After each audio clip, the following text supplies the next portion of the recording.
If you're new to being on film sets, it might feel like they're speaking a different language, so let me translate some of that for you.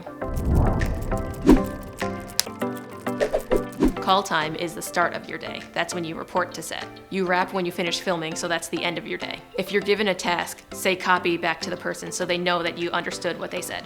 If I'm asking you to fly something in, I need it stat. If anybody asks what's your 20, they're asking where you are. If you're 10-1 or 10-2, that means you're in the bathroom doing a 1 or 2. Fire watching is when you watch the gear to make sure nothing happens to it while the crew is somewhere else filming. If you're helping move gear, like light stands, a C-stand, some dolly tracks, you'll want to say points if you're going around a corner or coming through a doorway so that people on the other side know not to run into you. Last looks is what you call before you start rolling so that anybody on set can look at your frame and make sure that anything that is out of place is in place. Your Martini shot is the last shot of the day, and your Abby or your Abby singer is the second to last shot of the day. If you're doing an intimate scene, you'll have a closed set, which means you'll only have the essential crew members in there. Your first position, or your 1, is where you are at the beginning of your scene. This is for anybody who has choreography, so this could be an actor, this could be a camera person, or any crew member that has something to do during the shot.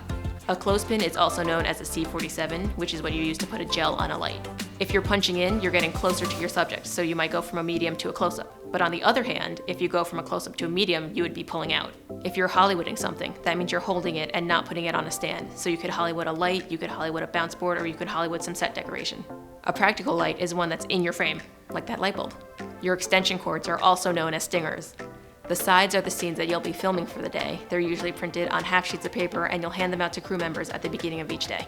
Video Village is where you'll find the director, some producers, and some key crew members huddled around some monitors because that's where they're watching the scenes being shot. The green room is where your actors will rest or practice their lines in between setups. These are some of the more commonly used terms that you can use next time you're on set. Let us know what you want to learn next, and we hope this was a good tip for you. And the last term that everybody should know is cut.